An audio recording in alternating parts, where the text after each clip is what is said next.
Antoine Léaumont. Pour Gabriel Attal, pas de doute, c'est donc un refus d'obstacle pour vous aussi? Oui, bah, c'est à peu près la seule chose qui pourra nous mettre d'accord avec Monsieur Attal. Bon, effectivement, Monsieur Bardella, depuis que cette campagne est lancée, alors première chose, la réforme des retraites, finalement, ça sera plus tard. La TVA sociale, finalement, ça sera plus tard. Et on voit que tout ce qui était présenté par le Rassemblement national comme des urgences, finalement, passe au second plan. Et la grande urgence de Monsieur Bardella, c'est la remise en cause du droit du sol. Ce qu'a seulement fait Pétain. C'est le seul qui est revenu sur le droit du sol, c'était Pétain. Donc on voit une filiation idéologique entre Vichy et le Rassemblement national. Et tous ceux qui disaient le Rassemblement national a changé, etc., eh ben, sont mis au pied du mur de voir que non, le Rassemblement national n'a pas changé et qu'il continue à être dans cette filiation idéologique. Mais il a peur de prendre le pouvoir pour autant. Mais clairement, enfin, je veux dire, chaque fois qu'il est question de prendre le pouvoir, il dit oui, finalement, notre programme, en fait, non, on avait mis ça, mais c'était juste pour faire joli, on n'y croit pas vraiment. Donc, vous voyez, c'est des gens qui n'ont pas préparé l'arrivée au pouvoir, contrairement à nous. Nous avons développé un programme que nous avons chiffré et nous sommes prêts à prendre le pouvoir. Quand on dit qu'on veut faire l'augmentation du SMIC comme une urgence, c'est une manière de changer complètement le rapport de force dans la société. Augmenter les salaires, ça permet de remplir les caisses de l'État parce que vous augmentez en même temps les cotisations qui sont versées et vous faites passer les comptes sociaux dans le vert. Donc quand on nous dit à nous que nous serions des irresponsables, des gens qui n'ont rien préparé, etc. C'est l'inverse. Nous sommes prêts à gouverner et vous voyez que nous avons, sur l'ensemble des sujets, chiffré, préparé un programme et ma foi, si les Français nous font confiance pour le faire, dès un mois, nous abrogerons la réforme des retraites et nous augmenterons le SMIC à 1 600 €. Alors Philippe Schreck, vous venez d'entendre cette réaction d'Antoine Léaumont. C'est ce qu'on reproche au Front National, au Rassemblement National, pardon, justement, de ces allers-retours vis-à-vis d'un programme qui peut sembler un peu flou, pas assez chiffré. Qu'est-ce que vous répondez et comment vous lisez cette déclaration de Jordan Bardella? Est-ce que vous vous attendiez à ce qu'il refuse Matignon, entre guillemets, s'il n'y a pas de majorité absolue? Déjà, je note que M. Léaumont a déclaré être en accord avec M. Attal. Il devrait faire attention, il risque de faire partie des prochaines purges des trotskistes de son union. Concernant M. Attal, vous savez, M. Attal, c'est le ministre des Comptes publics qui n'a jamais présenté un budget, le ministre de l'Éducation nationale qui n'a jamais fait de rentrée scolaire. Non, mais sur Jordan Bardella, pardon, il a 28 ans, il n'a jamais exercé de mission gouvernementale. Est-ce qu'il a peur des responsabilités? Non. Jordan Bardella et toute son équipe et tout le Rassemblement national aspirent qu'à une seule chose, aider les Français et appliquer un programme qui est clair et lisible. Pour ce faire, il faut évidemment une majorité solide. Autrement, nous n'aurons pas les moyens d'appliquer un programme qui est clair. Nous n'aurons pas ces moyens sans majorité. Donc, dans ces conditions, nous ne sommes pas là pour des postes, nous ne sommes pas là pour des ministères, nous ne sommes pas là, comme la NUPES, pour sauver des circonscriptions. Nous sommes là pour aider les Français et apporter des réponses à leur quotidien. C'est possible d'une façon constitutionnelle qu'en présence d'une majorité absolue. Jordan Bardella ne dit rien de plus qu'une vraie lecture de la Constitution. Nous ne sommes pas pour la bordélisation des institutions et des rapports constitutionnels. C'est la raison pour laquelle, d'évidence, ce pays est gouvernable, les lois sont changeables, que s'il y a une majorité absolue à l'Assemblée nationale, par nous seuls ou par des, naturellement, alliés qui partagent un programme politique. Alors, justement, monsieur, si vous considérez que Jordan Bardella a besoin d'une majorité absolue pour exercer le pouvoir, c'est-à-dire qu'en majorité relative, vous faites le constat que vous n'aurez pas d'alliés, finalement, pour atteindre cette majorité absolue et qu'il est hors de question pour vous, même avec 250 députés, 260, alors vous seriez le groupe quand même le plus fort et de loin éventuellement, vous ne prenez pas la responsabilité du pouvoir.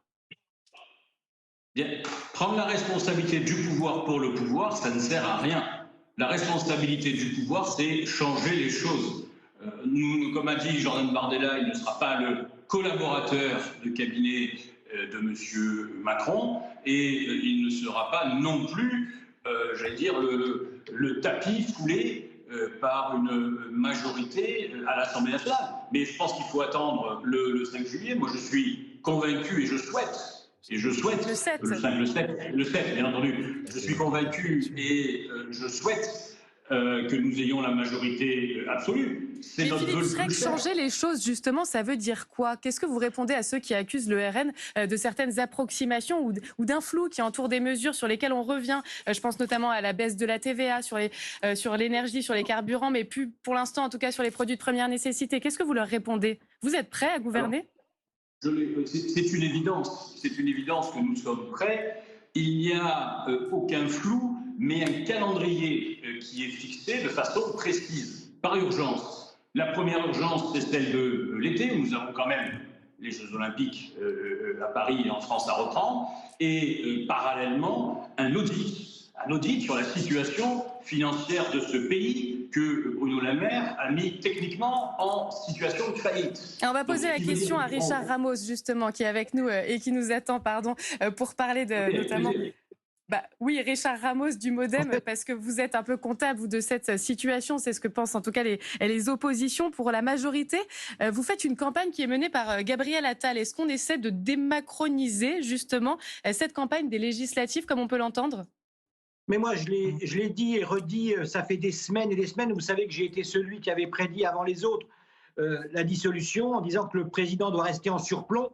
Et il faut qu'on mette nos forces. Mais moi, j'ai trouvé le nouveau slogan du Rassemblement national avec vous, là, sur une chaîne publique. Ça va être voté pour nous, mais ça ne sert à rien. Et puis, comme on est aussi sur une chaîne publique, il va falloir dire que vous voulez privatiser toutes les chaînes publiques, c'est-à-dire notre France Bleu, nos France 3, nos France Télévisions. Et donc, vous allez en train de dire, alors qu'a priori, les sondages vous donnent majoritaire, mais pas absolu, et vous dites aux Français, ça ne sert à rien, parce qu'on n'ira pas. Eh bien ça s'appelle quoi? C'est l'ADN de Jean-Marie Le Pen. On est très à l'aise quand il faut aboyer fort. On est à l'aise pour aboyer fort. Mais quand on est face à la réalité, on prend le trouillomètre. Ça me rappelle, vous savez, le tennis. Vous êtes ce qu'on appelle le track de la balle de match. On est gagnant. Puis au moment où il faut y aller, hop, le match bascule. Eh bien c'est ce qui va se passer. Les Français sont en train de se rendre compte que le Rassemblement national est très fort pour anéantir des peurs, mais quand il faut aller au pouvoir, puisqu'on le donne majoritaire mais pas absolu, alors là, il se dégonfle. Et vraiment, les Français doivent se dire ça sert à rien de voter pour eux. Et Richard Ramos, est-ce qu'il se dégonfle, Emmanuel Macron, puisque c'était la question de départ? Il est où, Emmanuel Macron, dans cette campagne? Pourquoi c'est Gabriel Attal qui est partout? Parce que on vote pour un Premier ministre. Vous vous rappelez, M. Mélenchon, la dernière fois, avait dit « Votez pour moi comme Premier ministre ». On a donc, l'élection est très claire. Soit on a M. Bardella, soit on a M. Mélenchon, soit on a M. Attal. On ne vote pas pour un président de la République qui est jusqu'en 27. Et il a dit qu'il resterait.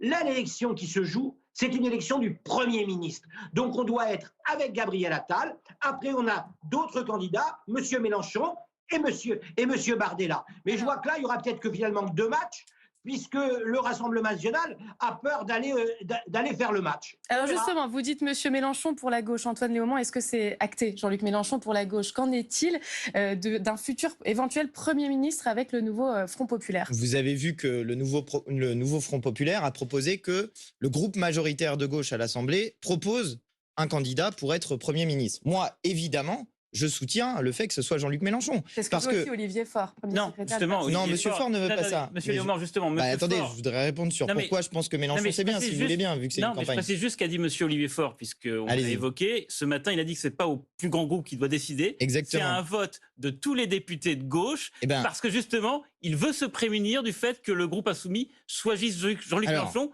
sans demander l'avis aux alliés de gauche. Merci de le préciser, parce que effectivement, Olivier Faure, à peine nous avions donc fait un accord sur ce sujet-là, puisque nous avions défini une méthode, eh bien Olivier Faure décide de revenir sur cette méthode. Moi, je défendrai la méthode qui est celle logique des institutions actuelles de la Ve République, même si dans notre programme nous proposons de passer à la Sixième République. Je défends le fait que notre groupe parlementaire propose un candidat Premier ministre. Je vous dis pourquoi. Sans demander leur avis à vos alliés.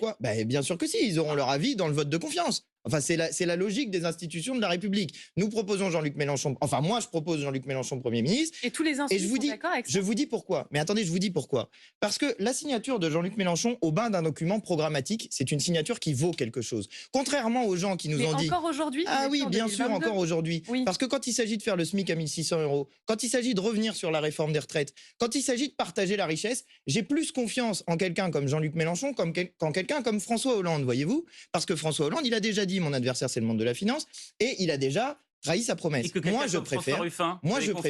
Mais écoutez, moi, je vous dis la personne en qui j'ai confiance. Il y a une personne. Plus confiance en Jean-Luc Mélenchon qu'en François Ruffin ou Clémentine Autain. J'ai plus confiance en Jean-Luc Mélenchon qu'en n'importe qui d'autre pour porter un programme politique de rupture avec le capitalisme. Est-ce que c'est Pourquoi? partagé Je vous chez dis les Insoumis? pourquoi. Je vous dis pourquoi. Parce que Jean-Luc Mélenchon est quelqu'un qui s'est préparé à gouverner. Jean-Luc Mélenchon n'est pas quelqu'un qui va aux élections pour faire le beau et pour essayer d'obtenir des postes. D'ailleurs, vous aurez remarqué qu'il n'est pas candidat dans cette élection législative, contrairement à plein d'autres gens qui sont en train d'essayer de se recycler dans cette élection législative. François Hollande pour ne Jean-Luc Mélenchon, lui, est quelqu'un qui a préparé l'accession au pouvoir avec un programme dont nous avons cherché l'applicabilité, contrairement au Rassemblement national qui justement est en train de se demander comment il va financer les trucs qu'il a dit, vu que le seul moyen de financer le partage de la richesse, c'est, accrochez-vous, de partager la richesse. Évidemment, si on ne le fait pas, eh bien, si on n'est pas prêt à demander à ceux qui ont gagné beaucoup de partager, on ne va pas y arriver. Donc, moi, je vous dis, j'ai confiance en quelqu'un qui a tracé une ligne depuis maintenant 2 décennies, sur une rupture avec un ordre établi. Et qu'il a fait de manière claire, stable, sûre, sans reculer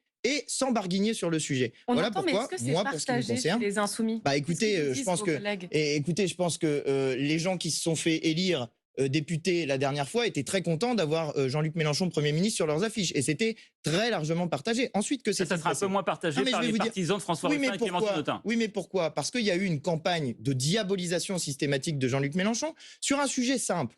Jean-Luc Mélenchon défend l'État palestinien et la reconnaissance immédiate de l'État palestinien. Tenez, un autre exemple. J'ai plus confiance dans Jean-Luc Mélenchon pour appliquer sa parole sur ce sujet-là qu'en n'importe qui d'autre pour le faire. Sur ce sujet précis, je crois que Jean-Luc Mélenchon, on peut avoir confiance en lui. Donc je vous le dis de manière très claire. Si on veut que le programme du Front populaire soit effectivement appliqué, la meilleure chose à faire, à mon avis, est de choisir comme Premier ministre celui qui s'est préparé à l'appliquer, et pas depuis 5 jours, depuis 20 ans.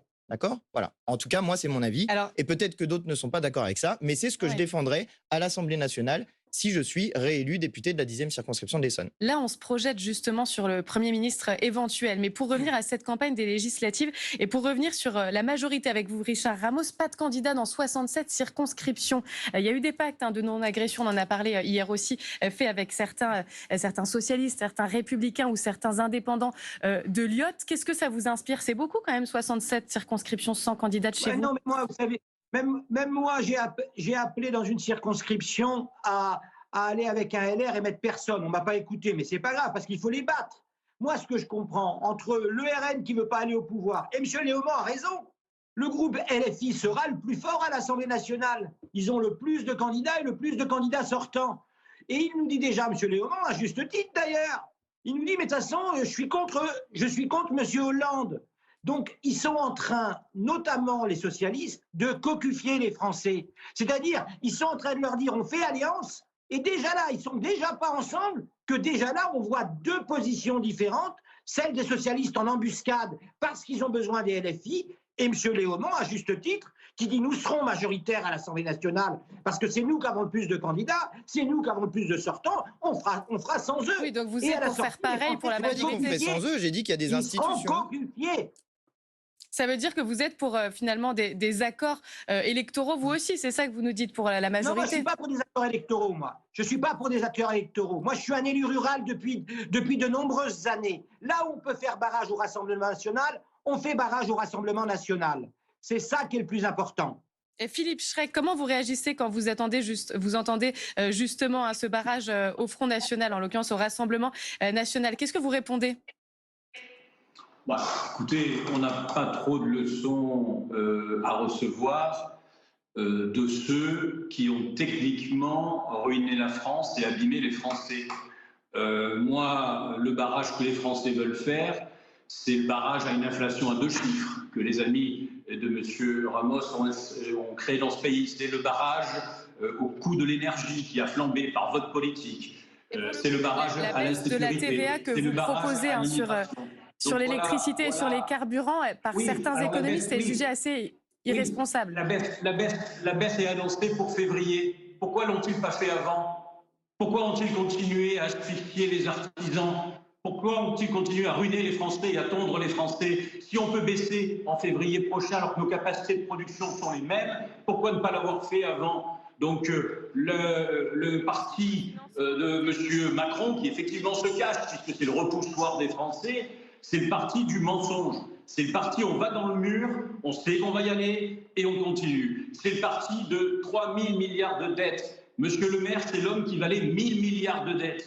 C'est un record. Donc vous pouvez faire tous les barrages que vous voulez, les Français ne vous écoutent plus, les Français ne le veulent plus. Le vrai choix, c'est le choix du redressement, le choix de la sécurité, le choix de la lutte contre l'immigration, du pouvoir d'achat, versus le choix du suicide collectif, de la secte du temple solaire qui est représentée par Mélenchon et ses capots, et qu'il faut absolument combattre quand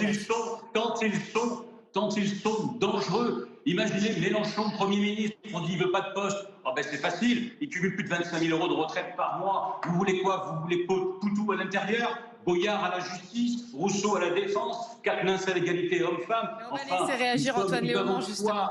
Nous avons le choix entre le chaos, le suicide collectif, et c'est ce qu'on voit à l'Assemblée depuis 2 ans, une hystérie collective de gens impolis. La France, c'est la France impolie, la France indigne, la France incendiaire quand elle a soutenu et téléguidé parfois les images. Antoine Léaumont. La France islamiste, ça a été la France islamiste lorsqu'elle a soutenu le Hamas, et on vous en parle encore maintenant du Hamas. Donc on va laisser répondre Antoine Léaumont. Le choix de la raison, et bien c'est le choix du rassemblement de Bardella.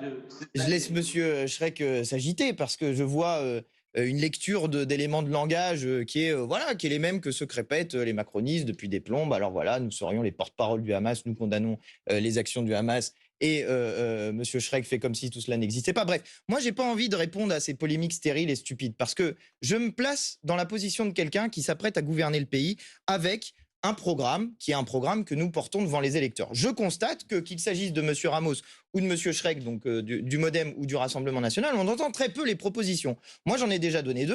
1, le SMIC à 1 600 €. 2, revenir sur la réforme des retraites de monsieur Macron, c'est-à-dire que ceux qui ont dû repousser leur départ en retraite cet été partent en vacances. Non, ils ont dit qu'ils feraient ça plus tard, parce qu'on verrait bien si on peut financer, etc. À l'automne. Eh ben oui, mais sauf que quand on se prépare à gouverner le pays... Mais non, l'automne, c'est dans longtemps pour les gens qui ont dû retourner au travail et qui sont cassés par le travail. Donc je suis désolé. Jean-Luc Mélenchon, oui, mais attendez. Non, ça c'est c'est pas une proposition programmatique, c'est une proposition d'action pratique pour exercer le pouvoir rapidement. Ensuite, nous avons des mesures qui sont des mesures de justice sociale. Ça, pour le coup, ça prend un petit peu plus de temps. Mais nous, on propose de faire 14 tranches d'impôt sur le revenu. Pourquoi? Parce qu'actuellement, tout l'effort fiscal pèse sur la classe moyenne. Et ce que nous proposons, nous, c'est de rétablir plusieurs tranches d'impôt sur le revenu, de telle manière à ce que tous ceux qui payent tous ceux qui gagnent, moins de 4 000 € par mois, payent moins d'impôts, et que tous ceux qui gagnent plus de 4 000 € par mois payent plus d'impôts. Vous voyez? Moi, je suis candidat pour être élu député et je suis candidat pour payer plus d'impôts parce que j'estime qu'il faut que la richesse soit partagée. Eh bien, je trouve que c'est une manière de, justement, rééquilibrer nos finances publiques, de faire en sorte que ceux qui ont gagné beaucoup mettent la main à la poche et qu'on puisse financer un certain nombre de choses. Je vous dis juste une chose parce que j'ai un exemple extrêmement concret. Hier, j'étais au collège Boileau à Saint-Michel-sur-Orge. Ils ont quoi, les gens dans ma circonscription?